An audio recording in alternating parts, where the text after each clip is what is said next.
নাজিৰাত বৰ ডাঙৰ ঘটনা এটা ঘটিল। বিদ্যুৎ পৰিবাহী টাৱাৰত উঠি আত্মহত্যাৰ প্ৰচেষ্টা এজনৰ।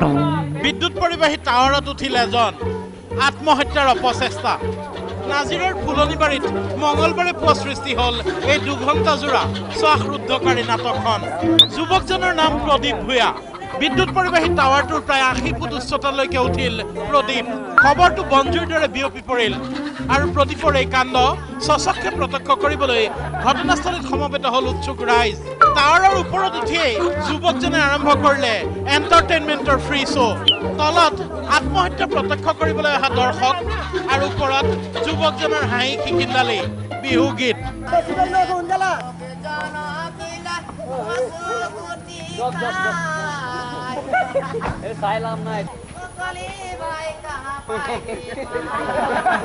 হয়, আত্মহত্যা কৰিবলৈ উদ্যত হোৱা প্ৰদীপে টাৱাৰৰ ওপৰত উঠি বিহু গীতেৰে আমোদ দিলে তলত গোট খোৱা জনতাক।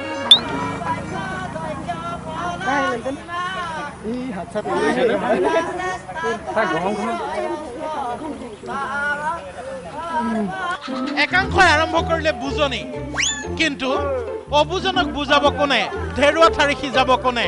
প্ৰদীপে নুবুজেহে নুবুজে। ঘটনাস্থলী পালেহি আৰক্ষী আৰু অগ্নি নিৰ্বাপক বাহিনীৰ দল। তাৰ পিছতো প্ৰদীপৰ টাৱাৰৰ ওপৰতে অৱস্থান। বিহু গীতৰ কলিৰে সমবেত ৰাইজক হাঁহিৰ খোৰাক। শেষত কেইজনমান যুৱকে ভাবি চিন্তি এটা উপায় উলিয়ালে। যোগাৰ কৰা হ'ল এবিধ বিশেষ দ্ৰব্য।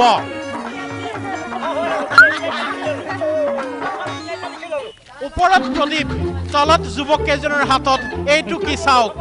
হয়, আপুনি ঠিকেই ধৰিছে, প্ৰদীপক ৰঙা পানীয়ৰ প্ৰলোভন। গৰৈ মাছক গেলা কেঁচুৰ টোপে আকৰ্ষিত কৰা দি প্ৰদীপকো আকৰ্ষিত কৰিলে ৰঙা পানীয়ৰ এই টোপে। আৰু সুৰকৈ টাৱাৰৰ পৰা নামি আহিল প্ৰদীপ। লগে লগে অন্ত পৰিল 2 ঘণ্টাজোৰা শ্বাসৰুদ্ধকাৰী নাটকৰ। আৰু আত্মহত্যাৰ এই ফ্ৰী শ্ব' চাই ঘৰমুৱা হ'ল স্থানীয় ৰাইজ। সঁচাই বিচিত্ৰ এই অসম ভূমি। আত্মহত্যাৰ নামত এণ্টাৰটেইনমেণ্ট আৰু মদৰ লোভত আত্মহত্যা বাতিল।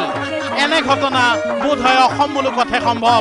নাজিৰাৰ পৰা কেমেৰা পাৰ্চন পংকজ শইকীয়াৰ সৈতে প্ৰদীপ হাজৰিকা, DY365।